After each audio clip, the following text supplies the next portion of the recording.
The galactic hub buzzed with activity, a melting pot of species from across the known universe.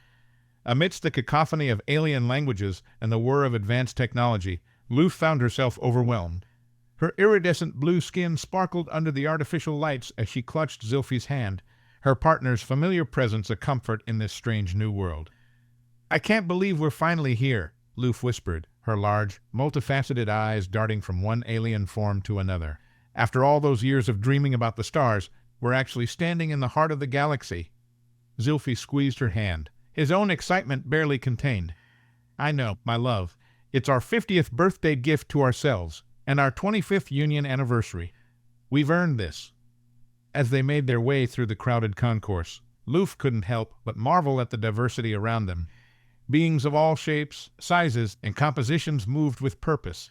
Some floated on anti-gravity fields, others slithered on multiple appendages, and a few seemed to phase in and out of reality itself. "Look!" Luf exclaimed, pointing with one of her forearms.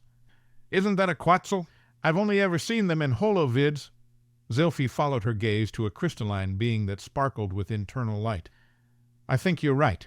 Remember what the travel guide said? They're a silicon-based life form from the Andromeda Galaxy. Fascinating." As they approached the departure gate for their cruise ship, a sudden hush fell over the crowd.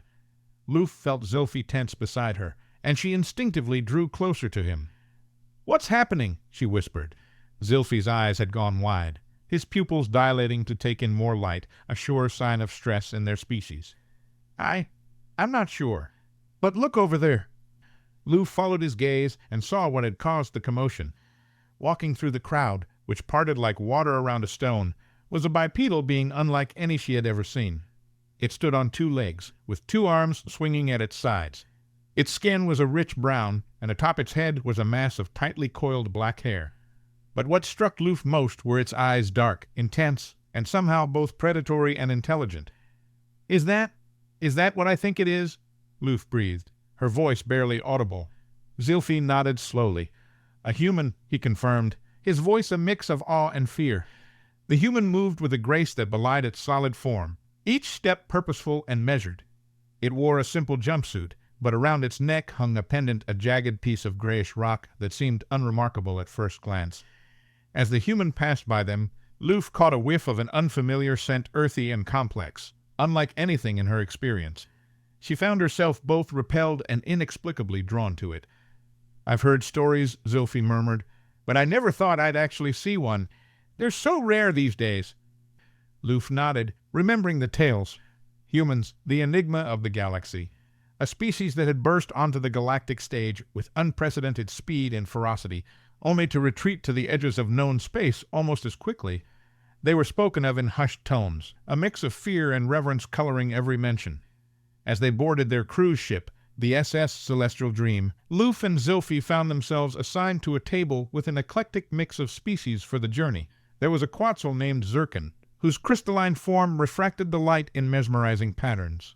A gaseous nebulite called Wisp, who communicated through pulsations of color and light, and to their surprise and trepidation, the very same human they had seen at the spaceport. The human introduced itself himself, Luf corrected mentally as Alex. His voice was deep and resonant, carrying an accent that none of them could place. As the ship departed and they settled into their week-long journey to the galactic core, an uneasy tension settled over the table. The other species, while polite, kept casting furtive glances at Alex, who seemed either oblivious to or unconcerned by their discomfort. It was Wisp who finally broke the ice, its gaseous form pulsing with curious hues. "If I may ask," it began, its words translated by the ship's AI, "what brings a human so far from the outer rim?" Alex's lips curved into what Luf assumed was a smile, though on his alien face it was hard to be sure. "Curiosity," he said simply. "It's been too long since I've ventured into the heart of the galaxy. I wanted to see how things have changed." Zircon's crystalline form vibrated slightly, a sign of agitation. "Changed? Since when? Your kind hasn't been seen in these parts for centuries." Alex's hand went to the pendant around his neck, his fingers tracing its jagged edges. "Time is relative," he said cryptically, "especially for my kind." Luf couldn't contain her curiosity any longer. "What is that?" she asked, gesturing to the pendant. "If you don't mind me asking, of course." For a moment, a shadow seemed to pass over Alex's face, and Lou feared she had committed some grave faux pas. But then his expression softened, and he unclasped the necklace, placing the stone gently on the table. "This," he said, his voice taking on a reverent tone, "is a piece of Earth. My homeworld." A collective gasp went around the table. Earth, the mythical birthplace of humanity, a planet shrouded in mystery and legend. But Earth was destroyed," Zircon said, its crystalline form vibrating with excitement and disbelief. "Millennia ago, during the Great Cataclysm. How can you have a piece of it?" Alex's eyes seemed to look beyond them, focused on some distant point in space and time. "Earth still exists," he said softly. "Just not in this universe." The implications of his words hung heavy in the air. Lou felt a shiver run down her spine, a mix of fear and exhilaration. She had always been fascinated by the stories of humanity's achievements, their inexplicable abilities that seemed to defy the laws of physics. And now, sitting across from her, was living proof of those legends. As the journey progressed, Alex began to open up more, sharing tales that seemed too fantastic to be true. He spoke of battles that spanned galaxies, of humanity's role in shaping the very fabric of the universe. He told them of the Great Cataclysm, not the end of Earth, as galactic history recorded, but its ascension to a higher plane of existence. "We didn't die out or retreat," Alex explained one evening, his eyes gleaming with an inner fire. "We evolved, transcended the limitations of our physical forms.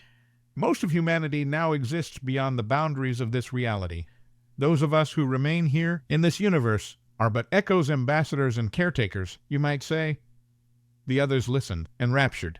Even Wisp, whose gaseous form was usually in constant motion, remained still, absorbed by Alex's words. Lou found herself drawn more and more to the human. Despite the initial fear, she discovered in Alex a kindred spirit, someone driven by an insatiable curiosity about the universe and its wonders. As their cruise neared its end, approaching the galactic core, an alarm suddenly blared through the ship. The captain's voice, tight with tension, came over the intercom. "Attention all passengers. We have detected a spatial anomaly directly in our path. All non-essential personnel, please return to your quarters immediately." Panic erupted in the dining hall. Beings of all species rushed for the exits, their earlier composure forgotten in the face of the unknown threat. But Alex remained calm. He stood slowly, his eyes focused on something beyond the ship's walls. "It's here," he murmured. "What's here?" Scifi asked, his voice trembling. Alex turned to them, his expression grave but determined. "A tear in the fabric of space-time, a wound in reality itself. This is why I'm here to mend it." Before anyone could react, Alex was moving. With inhuman speed, he made his way to the ship's bridge, Loof and the others following in stunned silence. On the main view screen, they saw a writhing mass of energy, colors that shouldn't exist twisting in patterns that hurt to look at. The ship's sensors were going haywire, unable to make sense of what they were detecting. "It's a convergence point," Alex explained, his hands flying over the ship's controls with impossible speed and precision. "A place where multiple realities are colliding. If left unchecked, it could unravel the very fabric of this universe." The ship's captain, a six-armed Centaurian, looked at Alex with a mixture of awe and fear. "What can we do?" Alex's lip quirked in a half-smile. Nothing. But I can fix this." He turned to Loof and the others. "I'm sorry you have to see this. It's not something your minds are equipped to fully comprehend. Try to look away." With that, Alex closed his eyes and began to glow. It started as a faint shimmer, but quickly intensified until he was wreathed in energy that hurt to look at directly. Loof felt Zulfi's arms wrap around her, pulling her close, but she couldn't tear her eyes away from the spectacle before her. Alex's form began to blur, to expand. For a moment, Loof thought she saw not just one human, but countless versions of Alex, overlapping and merging. The pendant around his neck pulsed with an inner light, and suddenly Loof understood. It wasn't just a piece of Earth, it was a key, a focal point connecting Alex to the full power of his transcended race. What happened next was beyond description. Reality itself seemed to bend and warp around Alex's glowing form. The tear in space-time writhed and twisted, fighting against the force being exerted upon it. For a timeless moment, the universe held its breath, and then, with a soundless implosion, it was over. The anomaly vanished, reality snapped back into place, and Alex stood there, looking exhausted but satisfied. The bridge erupted in cheers and exclamations of disbelief. The captain was babbling thanks and praises, but Alex waved them off with a tired smile. He turned to Loof and the others, his eyes holding depths of wisdom and experience that Loof now recognized as far beyond her comprehension. "I hope this hasn't ruined your vacation," he said, a hint of humor in his voice. Loof found herself laughing, the absurdity of the statement in the face of what they'd just witnessed breaking through her shock. "On the contrary," she said, surprising herself with her boldness, "I think you've made it the most memorable trip of our lives."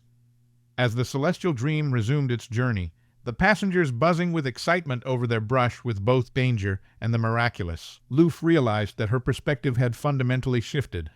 The galaxy, no. The universe was vaster and more wondrous than she had ever imagined. She looked at Scifi, seeing the same awe and excitement reflected in his eyes.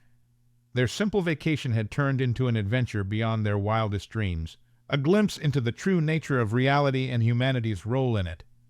As they approached the galactic core, its brilliance filling the viewscreen, Loof felt a profound sense of gratitude, not just for the opportunity to witness such marvels, but for the reminder that the universe was full of mysteries waiting to be explored. She squeezed Sylphie's hand, her heart full of love and wonder. Whatever the rest of their journey might bring, she knew one thing for certain: they would face it together, with open hearts and minds, ready to embrace the infinite possibilities that awaited them among the stars. And as for humanity, Loof now understood the mix of fear and reverence that their name inspired.